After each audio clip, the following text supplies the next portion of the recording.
धन्यवाद, धन्यवाद, धन्यवाद। परमपिता परमेश्वर, हम आपका हृदय से धन्यवाद करते हैं क्योंकि आप धन्यवाद के योग्य हैं और आप करुणा करने वाले, दया करने वाले और मनुष्य को स्वयं आप पहुँच बनाते हैं और उसको छुड़ाने का काम करते हैं। क्योंकि प्रभु आपने मनुष्य की सुधि ली और मनुष्य को निकालने का प्रयास किया प्रारंभ से।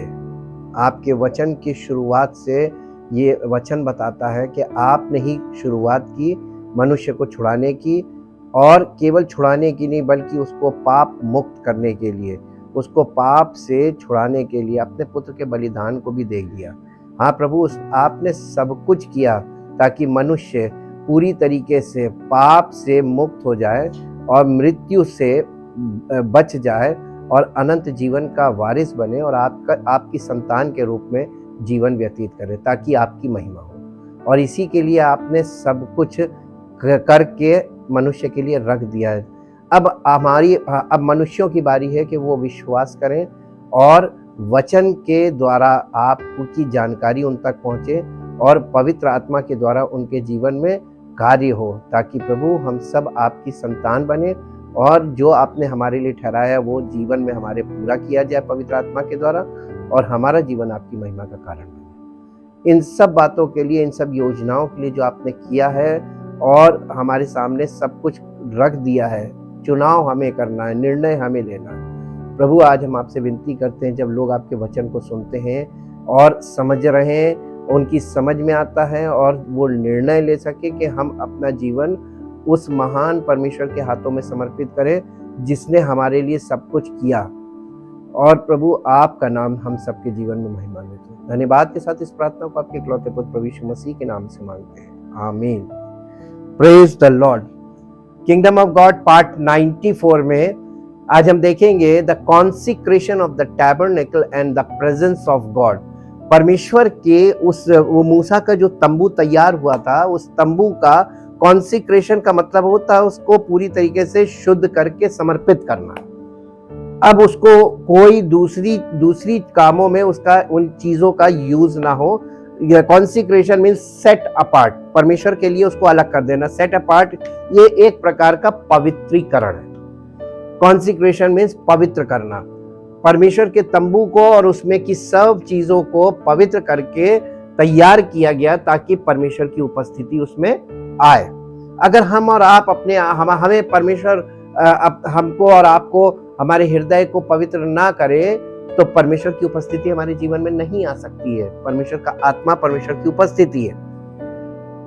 The cloud that settled on the tabernacle from there on during Israel's time in the wilderness provided three things।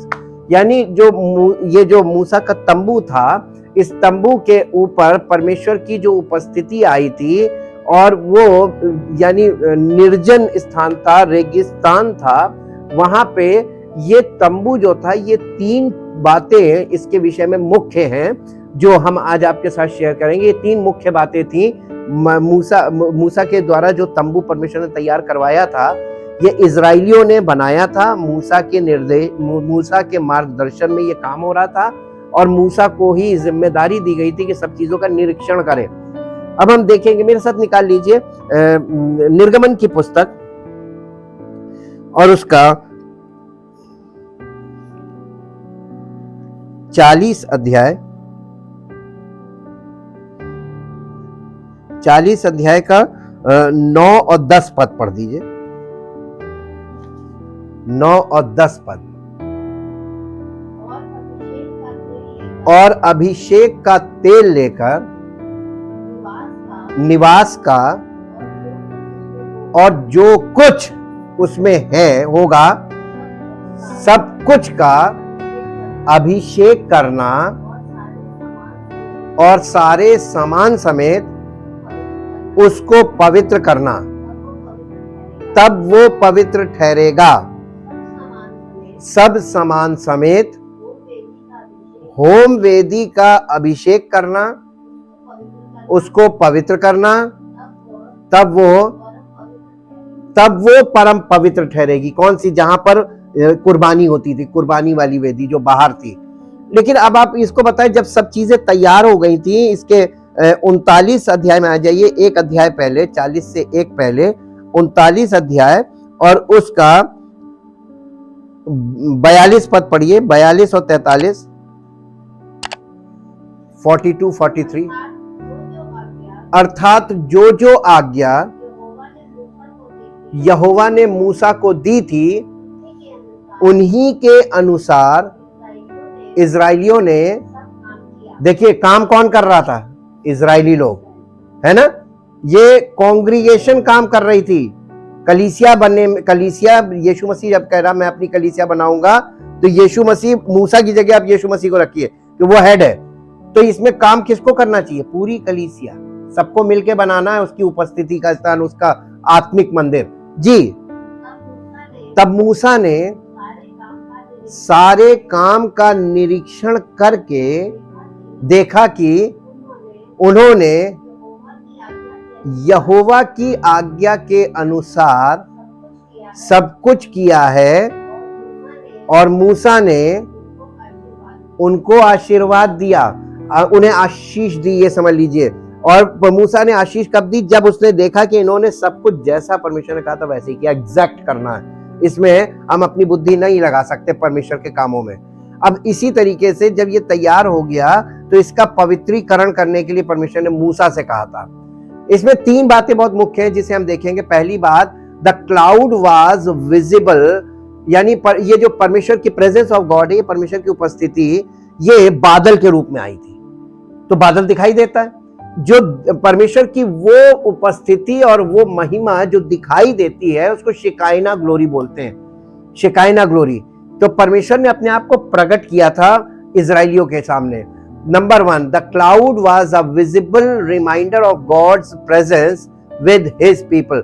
ये बादल जो उसके ऊपर आया था, तंबू के ऊपर, ये पहली चीज तो ये कि बादल का मतलब परमेश्वर की उपस्थिति आई, परमेश्वर आ गया और उसने इस तंबू को एक्सेप्ट कर लिया, और इसे ये परमेश्वर का निवास स्थान हो गया। और परमेश्वर का निवास उसके ऊपर था, अंदर नहीं था। परमेश्वर मंदिरों में और तंबुओं में नहीं रहता है, परमेश्वर उसके ऊपर रहता था।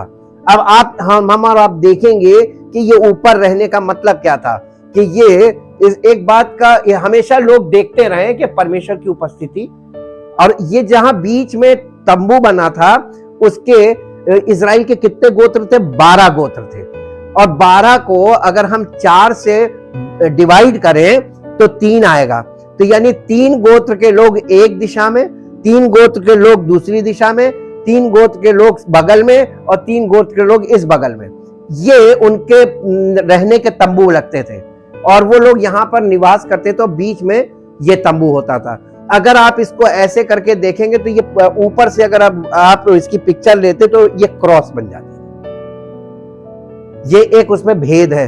जो हेवनली पॉइंट ऑफ व्यू से देखेंगे, ऊपर से आप उसका एरियल व्यू देखेंगे, तंबू बीच में, और इधर 3 गोत्र के लोग, इधर 3 गोत्र के लोग, इधर 3 गोत्र के लोग, इधर, तो ऊपर से जब आप उसका व्यू लेंगे तो वो क्रॉस बनेगा। और देखिए यहाँ पे परमेश्वर सब कुछ दिखा रहा था। The Israelites could see the cloud during the day and at night it became a pillar of fire. दिन के समय वो बादल दिखता था और रात को वो आग का खंबा बन जाता था, पिलर ऑफ फायर। और निर्गमन की पुस्तक 40 अध्याय उसका 34 से 38 पद तक पढ़ दीजिए। तब बादल मिलाप वाले तंबू पर छा गया, और यहोवा का तेज, ये ग्लोरी है इंग्लिश में अगर आप पढ़ेंगे तो, परमेश्वर की महिमा, ग्लोरी, निवास स्थान के अंदर महिमा भर गई, ऊपर परमेश्वर की उपस्थिति। जी, और बादल मिलाप वाले तंबू पर ठहर गया, और यहोवा का तेज निवास स्थान में भर गया। रिपीटेडली बता रहा जी।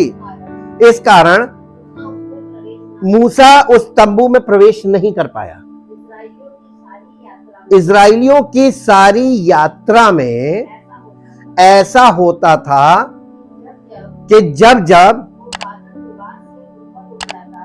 जब वो बादल निवास से ऊपर उठ जाता, तब वे कूच करते थे,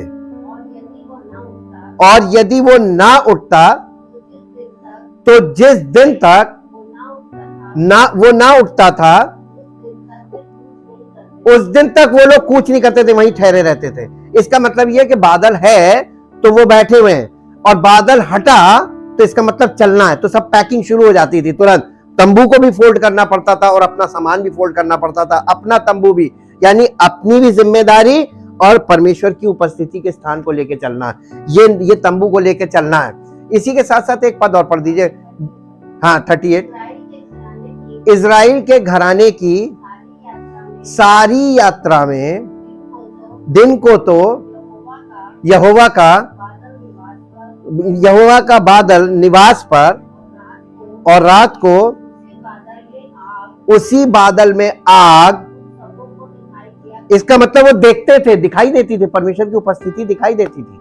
ठीक है। इसी के साथ साथ गिनती की पुस्तक 40 अध्याय 34 से 38, सॉरी, गिनती की पुस्तक 9 अध्याय 15 और 16 पद, 2 पद। जिस दिन निवास,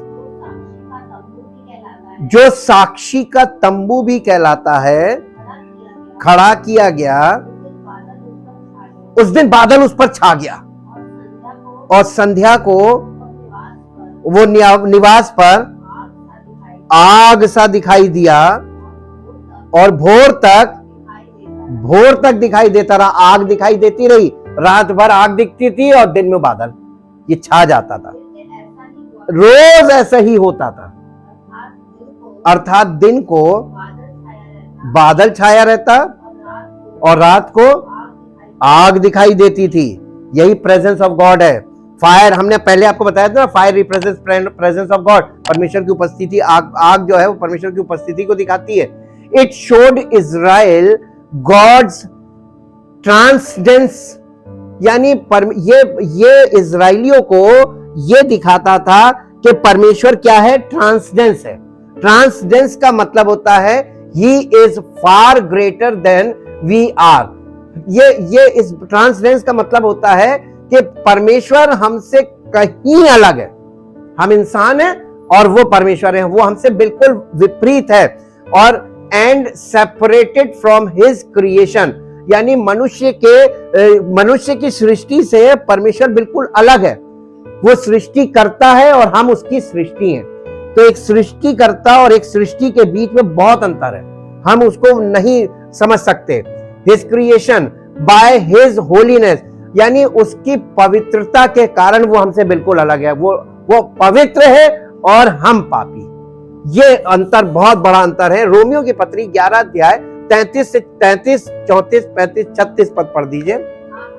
आहा, परमेश्वर का धन और बुद्धि और ज्ञान क्या ही गंभीर हैं, उसके विचार कैसे अथाह और उसके मार्ग कैसे अगम हैं। पर प्रभु की बुद्धि को किसने जाना, या उसका मंत्री कौन हुआ। मंत्री का मतलब उसका सलाह देने वाला कौन हुआ। परमेश्वर को कोई सलाह नहीं दे सकता। या किसने पहले उसे कुछ दिया है जिसका बदला उसे दिया जाए। आपने परमेश्वर को कभी कुछ दिया है तो आप कैसे एक्सपेक्ट करते हैं कि उससे सब कुछ मिल जाए? क्योंकि उसी की ओर से और उसी के द्वारा और उसी के लिए सब कुछ है। उसकी महिमा युगान युग होती रहे, आमीन। यानी परमेश्वर ही के द्वारा सब कुछ है, परमेश्वर के लिए सब कुछ है। हम किसके लिए? हमें उसने बनाया है। हम अपनी मर्जी से अपनी जिंदगी भी बर्बाद करते हैं, अपना परिवार भी बर्बाद करते हैं, और फिर हम अपने सृष्टि को बर्बाद करते हैं, सृष्टि की चीजों को बर्बाद करते हैं। ये सारी चीजों को हम वेस्ट कर रहे हैं जो परमेश्वर ने बनाई। अब इसी के साथ साथ हम आगे बढ़ते हैं। And it showed God's immanence, और इसी के साथ साथ परमेश्वर ये भी उनको दिखा रहा था बादल के द्वारा कि परमेश्वर, इमिनेंस का मतलब होता है ये भी परमेश्वर, यानी दोनों चीज परमेश्वर है। ट्रांसडेंस भी है वो, इमिनेंस भी है। ये इमिनेंस इस बात को दिखाता है he is gracious to dwelling with his chosen people. परमेश्वर यानी इतना अनुग्रहकारी है कि वो अपने चुने हुए लोगों के साथ रहने को तैयार है। एक देखिए ऊपर बता रहा है, परमेश्वर और मनुष्य बिल्कुल अलग है। वो सृष्टि करता और हम उसके हाथ की सृष्टि, वो पवित्र और हम पापी। इसके बावजूद परमेश्वर अपने चुने हुए लोगों के साथ निवास करना मांगता है। ये उसकी महिमा है। ठीक है, कोई मनुष्य जबरदस्ती उसको नहीं कह सकता मेरे साथ रहो, कोई आप उसको मजबूर नहीं कर सकते, ना आप उससे जबरदस्ती कुछ मांग सकते। आपने उसको क्या दिया जो आप उससे मांग रहे हैं, या आपने उसके लिए ऐसा क्या किया है कि वो आप पे प्रसन्न हो। परमेश्वर आप पर प्रेम करता है और आप पर अनुग्रह करता है और अपनी ओर से वो पहल करता है आपके जीवन को अपनी सामर्थ्य का प्रकट करने के लिए, अपने आप को प्रकट करने के लिए। भजन संहिता 139 अध्याय 7 से 12, मैं तेरी आत्मा से, दाऊद कह रहा, मैं तेरी आत्मा से भागकर किधर जाऊं, या तेरे सामने से किधर भागूं, यानी अब परमेश्वर की उपस्थिति से भागने की बात कर रहा जी। यदि मैं आकाश पर चढ़ूं तो तू वहां है। इमिनेंस का मतलब क्या है? गॉड इज एवरीवेयर, परमेश्वर सर्वव्यापी है, इमिनेंस का मतलब जी। लेकिन वो रहता कहां है? वो अपने चुने हुए लोगों में रहता है जी।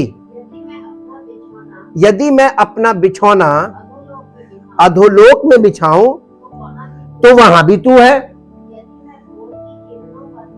यदि मैं भोर की किरणों पर चढ़कर समुद्र के पार जाकर तो वहां भी तू है। वहां भी तू अपने हाथ से मेरी अगुवाई करेगा और अपने दाहिने हाथ से मुझे पकड़े रहेगा। यदि मैं कहूं कि अंधकार में तो मैं छिप जाऊंगा और मेरे चारों ओर का उजियाला रात का अंधेरा हो जाएगा, तो भी अंधकार तुझसे ना छिपाएगा। रात तो दिन के तुल्य प्रकाश देगी, क्योंकि तेरे लिए, यानी परमेश्वर के लिए अंधियारा और उजाला दोनों एक समान है जी। ये हो गया ना।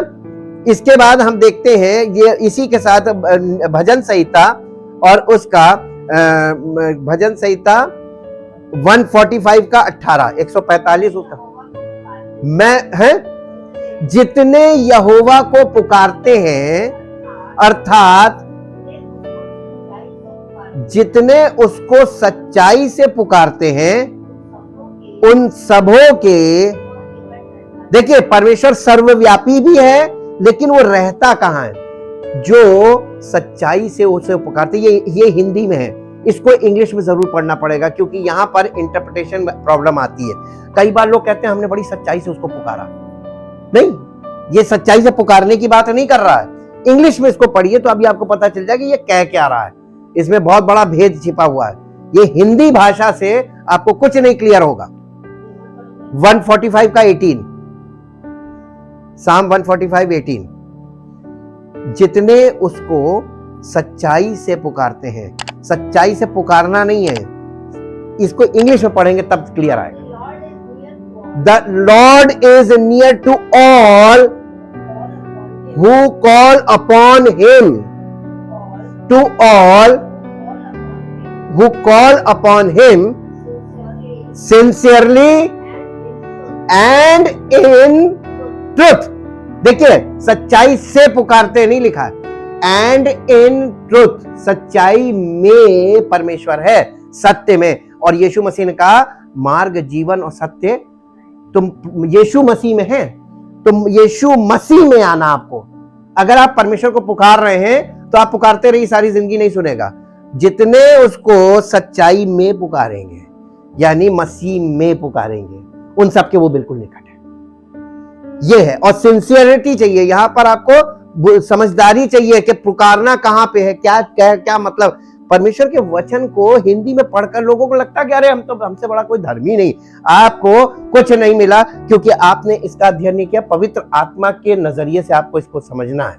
ये बहुत गहरी चीज है, ये परमेश्वर की बातें अभी हम लोगों ने पढ़ा ना, उसकी बुद्धि कितनी अगम है, उसकी बुद्धि की बातों को आप इतने हल्के से कैसे समझ गए बिना सहायता के। when the risen Lord Jesus returned to the Father, जब यीशु मसीह पुनरुत्थान के बाद पिता के पास गया, he promised not to leave us as orphans। तो वो ये वादा करके गया था अपने चेलों से कि वो अनाथ नहीं छोड़ेगा। उसने कहा था मैं तुम्हें अनाथ नहीं छोड़ूंगा, मैं तुम्हें एक सहायक दूंगा, मैं पिता से विनती करूंगा, वो तुम्हें एक सहायक देगा।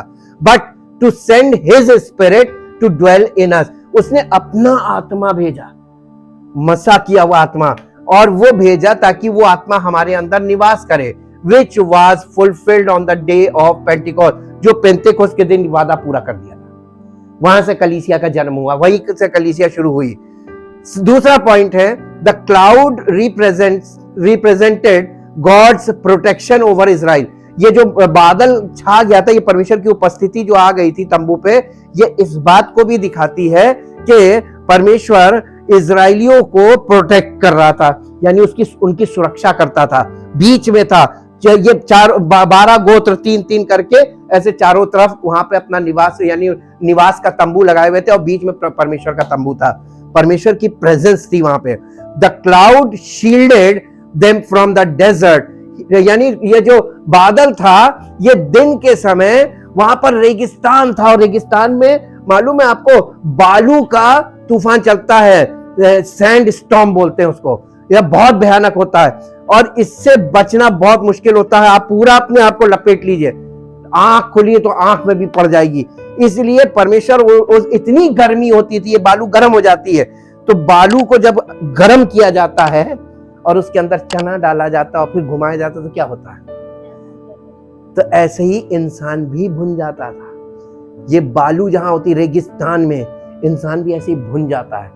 इसलिए परमेश्वर का जो बादल था ना, ये दिन के समय उन्हें हीट से बचाता था।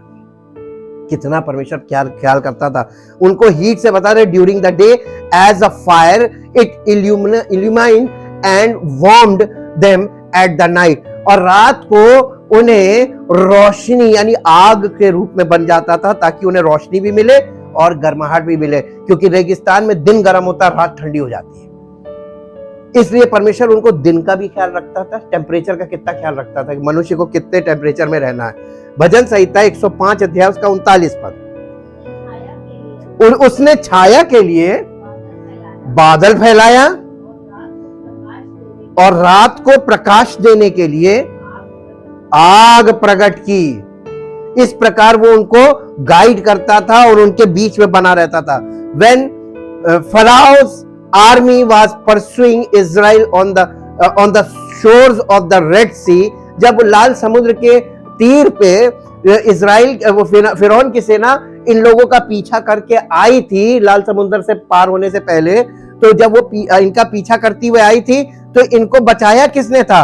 The cloud moved behind them to provide a barrier of darkness for the Egyptians, but the source of light for Israel। मालूम है क्या हुआ था? इजरायली आगे थे और सामने लाल समुंदर था, और पीछे से फिरौन की सेना आ गई। परमेश्वर का उस समय तो तंबू नहीं था, ये परमेश्वर की उपस्थिति थी। वो बादल के खंबे के रूप में उनके सामने चलती थी, और रात में वह आग का खंबा बन जाती थी। और वहां पर भी परमेश्वर ने, निर्गमन की पुस्तक 14 अध्याय 19 और 20 पद पढ़ दीजिए। तब परमेश्वर का दूत जो इजरायली सेना के आगे आगे चला करता था, जाकर उनके पीछे हो गया, और बादल का खंबा उनके आगे से हटकर उनके पीछे जा ठहरा। इस प्रकार वो मिस्रियों की सेना और इजराइलियों की सेना के बीच में आ गया। कौन आ गया? ये प्रेजेंस ऑफ गॉड थी, परमेश्वर की उपस्थिति आई जी। और बादल भी था और अंधकार भी था, तो भी रात को किन्हें मिल रहा था? इजरायलियों को प्रकाश मिल रहा था और उनको अंधेरा, और वे रात भर एक दूसरे के पास नहीं आए। मिस्रियों को अंधेरे में रखा और इजरायलियों को रोशनी दी। परमेश्वर आज भी यही कर रहा है। संसार के लोग सब अंधेरे में रहेंगे और परमेश्वर अब मसीह में जितने लोग हैं उनको सब रोशनी दे रहा है, आत्मा का प्रकाश, और निकालने जाएगा। जैसे वहां निकाला था वैसे ही फिर निकालेगा, क्योंकि वो परमेश्वर वही है। परमेश्वर कभी नहीं बदलता, ना उसका नियम बदलता, ना उसका काम करने का ढंग बदलता।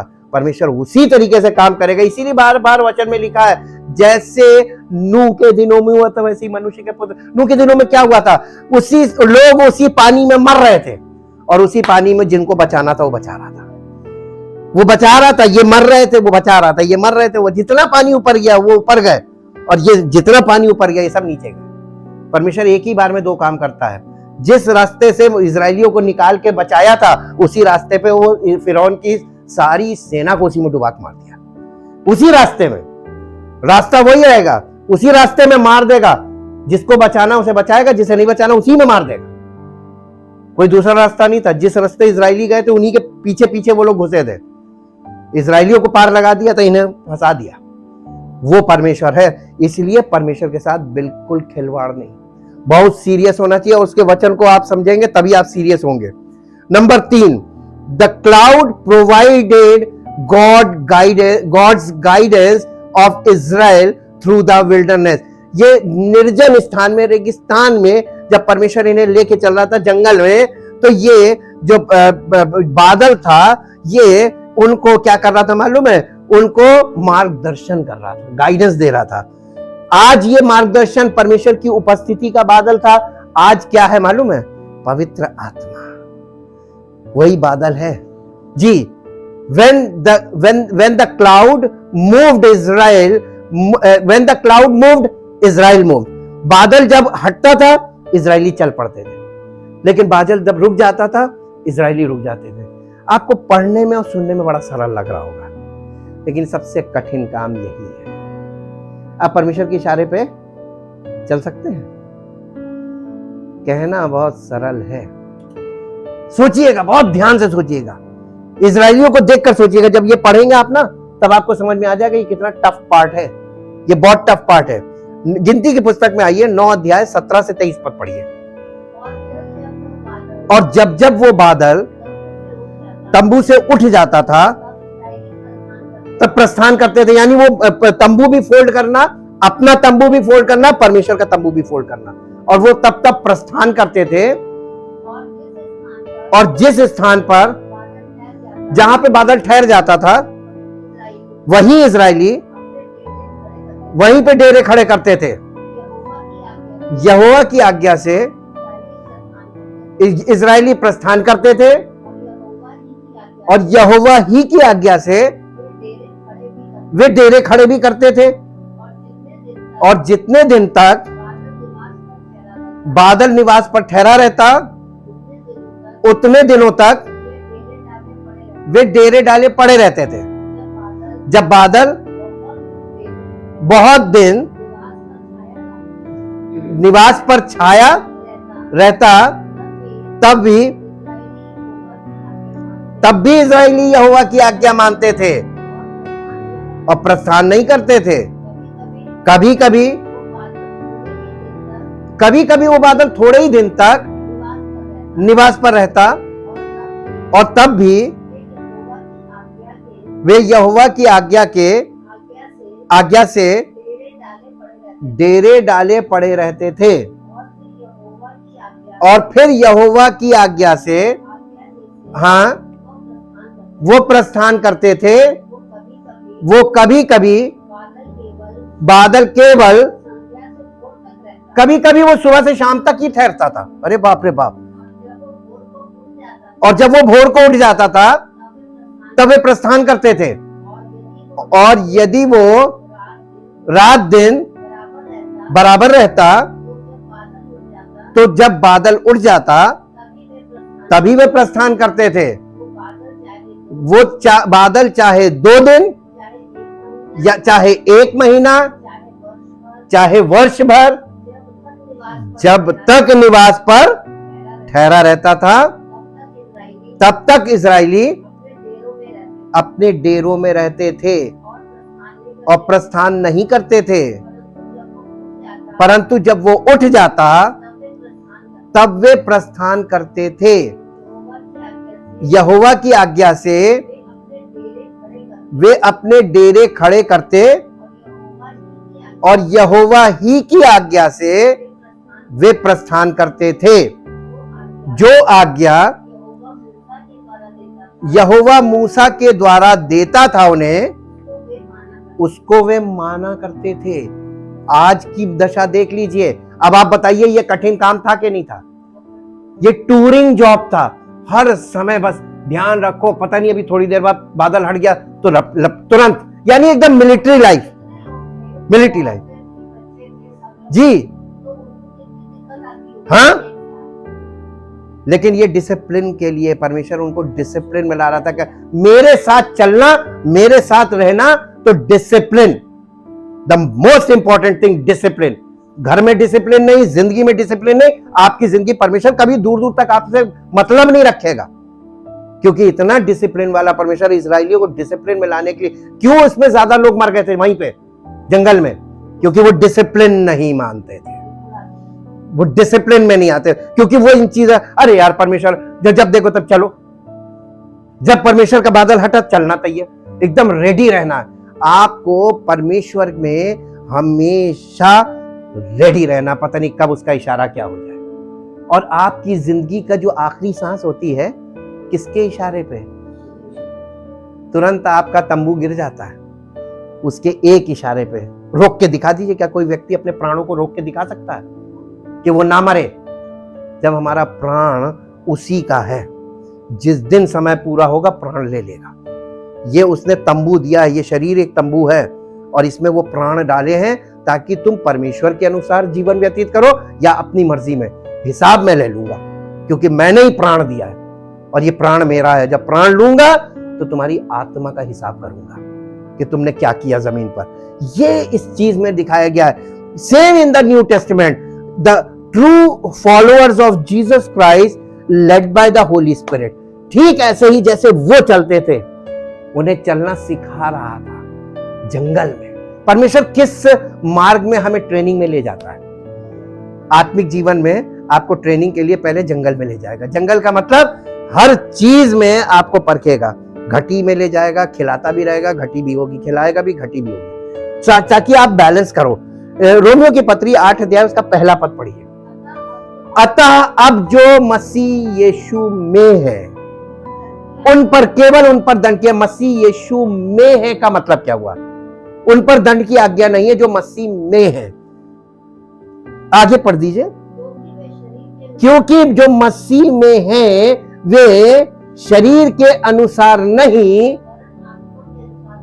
इसका मतलब जो पवित्र आत्मा के अनुसार जीवन व्यतीत करते केवल वे ही मसीह में हैं, और बाकी सब अभी प्रिपरेशन के हैं। उनको लगता है कि वो मसीह में, लेकिन मसीह में का मतलब नहीं जानते हैं। तंबू में और मसीह में, दोनों में एक ही चीज है। जब आपने तंबू में प्रवेश पाया, बहुत कठिन पार्ट है, आप अपनी मर्जी से घुस नहीं सकते, वहां पे किसी को अलाउड नहीं था घुसना, लेकिन यीशु मसीह ने आत्मिक तंबू में हमारे लिए द्वार बनकर खड़ा है। तो वो द्वार कौन है? जो जहां से प्रवेश करते थे, यीशु मसीह द्वार है। कहता मुझ में से होकर जाओ। तो यीशु मसीह में से होकर जाने का मतलब शरीर नहीं जाएगा, आत्मा जाएगी। तो आप अब जब तक आत्मा में नहीं होंगे आप जा नहीं सकते। इसीलिए तो पौलुस ने कहा था जीवित रहना मसीह, मरना मेरे लिए लाभ। अब आपको समझ में आ गई होगी ये वाली, वरना सारी जिंदगी आप देखेंगे ये पद आपको कभी नहीं समझ में आएगा। जीवित जब तक है शरीर में, मसीह मुझ में जीवित, और जिस दिन हमको मसीह में से उधर जाना है तो हमारी आत्मा ही जा सकती है, उसके अंदर हमारा शरीर नहीं जा सकता।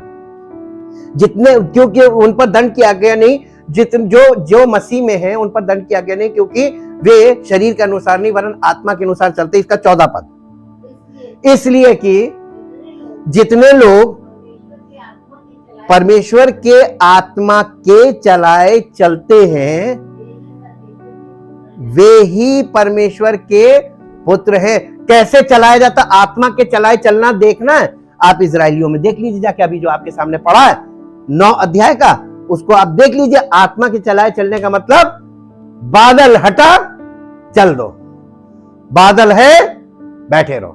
देखिए परमेश्वर जब इन्होंने सब तैयार कर लिया था टैबरनेकल, उसके बाद काम कुछ नहीं था, आप बैठे रहो। हम अपने बच्चों से अक्सर ये बोलते हैं कि हमारा मालिक बहुत अच्छा है, उसने हमें काम दे दिया है और उसने कहा ये करो, और जब काम कंप्लीट हो जाए बैठे रहो, कोई प्रॉब्लम नहीं, वो आपको डिस्टर्ब नहीं करेगा। लेकिन हाँ ये ध्यान रखो कि जैसे ही उसका हाथ उठा कि हाँ अब उसको कुछ चाहिए, रेडी, यस सर, आप उसके सामने खड़े रहो। यानी आप उसकी अपने मालिक के हर इशारे को समझो कि कब उसको मेरी जरूरत होगी, उस इशारे पे चल दो, और जब कोई काम नहीं तो बैठे रहो। इतना प्यार करने वाला परमेश्वर अपने मनुष्य जाति के लिए उसने क्या नहीं किया, इजरायलियों के द्वारा उसने सब प्रकट किया कि वो क्या कर सकता मनुष्यों के लिए, और मसीह में उसने सबके लिए ये चीज खोल दी कि मैं सबको प्यार करता हूं। अब कोई जातिवाद नहीं है, परमेश्वर में कोई जातिवाद नहीं है। परमेश्वर इजरायलियों के द्वारा सबको सिखा रहा है, आज भी ये सिखा रहा है। इजरायलियों का इतिहास आज भी हम लोगों को, कलीसिया को सिखा रहा है, और इसीलिए इजरायलियों का इतिहास नए नियम में वो पौलुस ने कहा, मैं ये नहीं चाहता कि तुम इस बात से अनजान रहो, अनभिज्ञ रहो कि हमारे सब बाप दादे बादल के नीचे और समुद्र के बीच से पार हुए थे। बपतिस्मे से शुरू किया और उसने वहां पर सारे स्टेप्स बता दिए, लेकिन परमेश्वर उनमें से बहुतेरों से प्रसन्न नहीं हुआ। उसने माइनस पॉइंट पकड़ के बताया। कलीसिया में भी वही होगा जो उनके साथ, परमेश्वर किसी का पक्षपात नहीं करता, ना करता था, ना करता है और ना करेगा, उसके नेचर में नहीं है, उसके लिए सब बराबर है। और अच्छी बात मालूम क्या है, परमेश्वर उनके साथ साथ चलता था। लिखा है मसीह उनके, वो ये जो प्रेजेंस थी ये मसीह था, मसीह उनके साथ साथ चलता था, और फिर भी उनमें से बहुतेरों से प्रसन्न नहीं हुआ, क्योंकि वो मसीह के साथ नहीं थे। आज भी ऐसे ही है, मसीह, कलीसिया मसीह की देह है, लेकिन आज भी बहुत से लोग मसीह में नहीं है, यानी आत्मा के अनुसार नहीं चल रहे। Thank you, thank you, thank you Lord. परमपिता परमेश्वर, हम दिल से आपका धन्यवाद करते हैं, दिल की गहराई से आपका धन्यवाद करते हैं आपके पवित्र वचनों के लिए, जो पवित्र आत्मा के द्वारा हमें वो दिखाते हैं जो हमारे लिए आवश्यक है आज के समय में। आज प्रभु कलीसिया के सब लोगों को, जिन्हें यीशु मसीह ने अपने पवित्र लहू से खरीदा है, मोल लिया है, हाँ प्रभु, उसने हमें पाप से छुड़ाने के लिए खुद बलिदान हुआ और हमें, हमारे लिए छुटकारे का काम किया। हम उस पर विश्वास करते हैं तो वो हमारे जीवन को ग्रहण करता है और अपना पवित्र आत्मा देता है, ताकि हम पवित्र आत्मा की अगुवाई में चलें। जब हम पवित्र आत्मा मिलने के बाद भी शारीरिक बातों में लगे रहते हैं, शारीरिक स्वभाव में जीवन व्यतीत करते हैं, शारीरिक बातों में लगे रहते हैं, शारीरिक इच्छाओं से भरे रहते हैं, शारीरिक अभिलाषाओं से भरे रहते, तो परमेश्वर का आत्मा शोकित होता है। लेकिन हम धन्यवाद करते प्रभु, आप अनुग्रहकारी हैं, आप लोगों को उत्साहित करते हैं, अपने वचन के द्वारा उन्हें प्रकट करते हैं कि आप हमें, आपने जो पवित्र आत्मा दिया है उसको काहे के लिए दिया है, और उस पवित्र आत्मा के अनुसार हमें आपकी इच्छा में आगे बढ़ना है और आपकी बातों को समझना है और सीखना है, ताकि प्रभु हमारा जीवन आपकी इच्छा के योग्य हो, आपकी महिमा के योग्य हो, ताकि सारी महिमा आपको मिले। हम धन्यवाद करते हैं प्रभु आपके पवित्र वचनों के लिए और पवित्र आत्मा के लिए, और पवित्र आत्मा के मार्गदर्शन के लिए, और पवित्र आत्मा के आत्मिक प्रकाश के लिए जो हम लोगों को मिल रहा है। हाँ प्रभु, इजरायलियों को तो अंधेरा था, लेकिन प्रभु जब अपने लोगों को निकालता है तो उन्हें प्रकाश में प्रकाश देता है, ताकि वो रोशनी में चलते जाएं और निकल जाएं। हाँ प्रभु, हम आपका धन्यवाद करते हैं, चाहते प्रभु आपकी महिमा हम सब के जीवन से वैसे ही प्रकट हो, जैसे प्रभु आपने वहां काम किया था, वैसे ही हमें मालूम है आज भी आप काम कर रहे हैं, और आज भी आप लोगों को निकाल रहे हैं, ताकि सारी महिमा आपके पुत्र के द्वारा आपको मिले। धन्यवाद के साथ हम इस प्रार्थना को आपके इकलौते पुत्र प्रभु यीशु मसीह के नाम से मांगते हैं, आमीन। Praise the Lord. परमेश्वर आपको आशीष दे।